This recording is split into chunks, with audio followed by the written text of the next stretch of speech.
Hey guys, welcome to iGyaan. Today we're going to be reviewing the new Samsung Galaxy M31, which has just been launched, and it starts at a great price and has some interesting features. So let's quickly get started.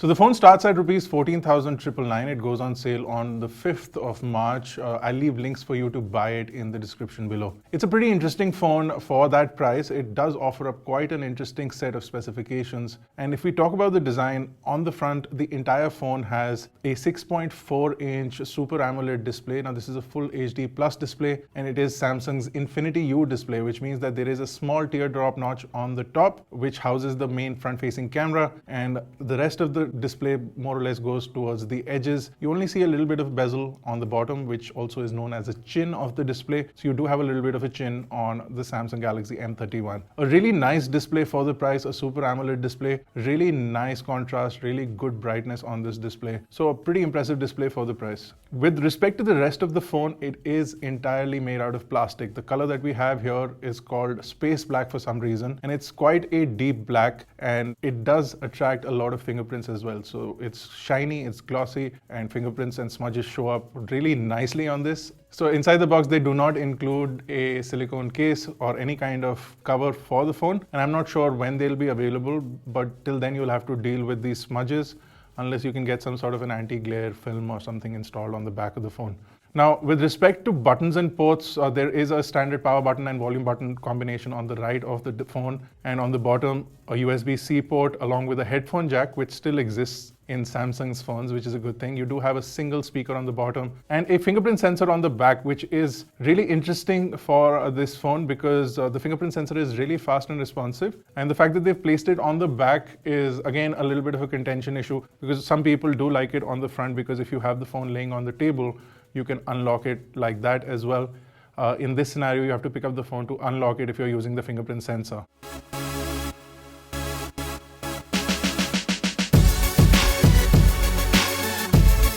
If we talk about the specifications, the phone runs on an Exynos 9611 chipset. This is a 10 nanometer chipset. It's got really good performance for the price that this phone is placed at. If you're playing games like PUBG, by default it runs at high graphics and it chooses high graphics. And in fact, gameplay is really smooth on this phone as well. Touch response from the display is also really fantastic. So you don't have a lot of lag and you can really enjoy playing games which require a lot of feedback like PUBG on this phone without lag, which is impressive. The phone doesn't heat up as well, or even if it does heat up, because of the plastic body, you don't really feel the heat, and it's comfortable to play games on this. The speaker is also pretty loud, so if you're watching content on the speaker, or alternatively, you can plug in your headphones, and of course, you can use wireless headphones as well. But by default, if you don't have any headphones, you can directly watch content on this. The speaker is loud enough to accommodate that. Another important aspect of the performance of the phone is the fact that benchmarks don't really score that high, and AnTuTu scores somewhere around the 2 lakh region, whereas quite low scores on Geekbench, in fact lower than the Samsung Galaxy S8, which is about 3 years old now. So with respect to performance on benchmarks, you're not going to get really good or high results. But in the case of usage, the responsiveness of the phone, it's really snappy. The overall UI is really quick, and the usage experience is really up there with modern smartphones. So there's no complaints with respect to how the phone performs while you're using it. There is quite a bit of bloatware on the phone when you turn it on for the first time. There are certain apps that are pre-installed. You can remove them. Some of them you can't because of the Microsoft partnership. You do have some Microsoft apps that you cannot delete, some you can. And some other apps like Hello are pre-installed. You can remove them, you can uninstall them. So you can get rid of most of the bloatware. Certain apps that you may use, including Office apps, are there by default. You can't get rid of them. The UI also has something called a game launcher, which will put all your games in a particular folder. And once you launch the game launcher, you can make some performance enhancements and some customizations to things like notifications. So while you're playing games, you could have calls disabled so you don't get interrupted while gaming. So all of those features are built into this game launcher, and you can customize each and every game according to your requirement.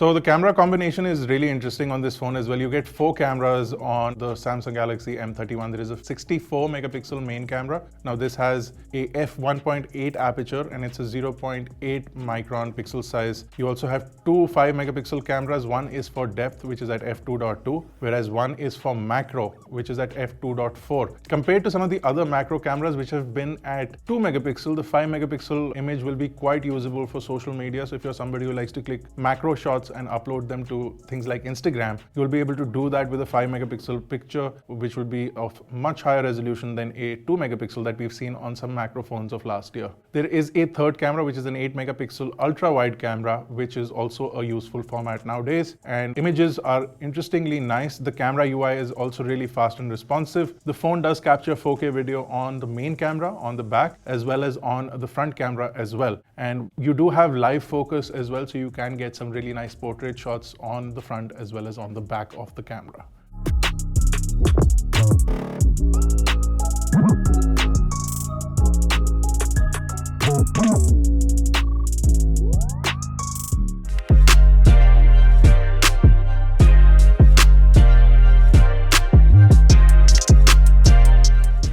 As far as phone call capability is concerned, you do get 2 dedicated SIM card slots. You also get a dedicated micro SD card slot. As far as the microphone and the earpiece audio are concerned, they're really good and good noise cancellation on the microphone as well. So you'll enjoy your phone calls, and the incoming audio is also pretty loud. You'll enjoy that as well. For storage, you do get 64 gigabyte and 128 gigabyte options. So if you're somebody who would like to carry more content, you would go for the 128 gigabyte. But because there is a dedicated micro SD card slot, you can add up to 512 gigabyte micro SD cards, and this phone will give you that additional storage if you want. The phone also has a 6000 milliamp hour battery, which is unique for this price bracket. It's also more common in this price bracket: 5000, 5500, now 6000. So apparently people in this price bracket like a lot of battery in their phones, and Samsung has delivered with that. A 6000 milliamp hour battery. We've been using this phone for 6 hours straight. We still have about 30% battery left, and we started at about 80 or 70%. So despite using it non-stop, we still have a lot of battery left, which means that you can easily expect upwards of 7 hours of screen on time on this.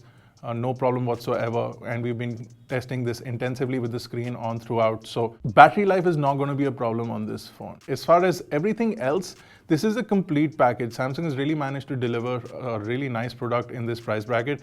If you don't go for the benchmarks, the phone overall is a really good package. Performance-wise, if you're looking for something that gives you some hard-hitting performance, this may not be the phone for that. But you can really game on this. You can click some nice photographs and capture some really good video.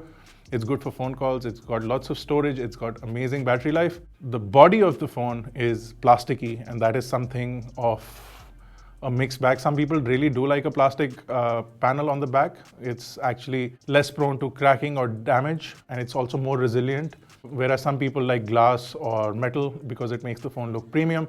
In this case, if you can forego that situation, the M31 is a really good package and you'll enjoy using this device. Well, that's it for this video, guys. What do you think of the Galaxy M31? Let us know in the comment section below. If you like this video, don't forget to smash the like button. And if you haven't already, hit the subscribe button and the bell notification icon, because we have some special content coming very soon to you guys. So for those who waited till the end, we are also doing a giveaway on the Galaxy M31. We are giving away the Galaxy M31. So all you need to do is make sure you're subscribed to iGyaan and follow iGyaan on Instagram as well as me.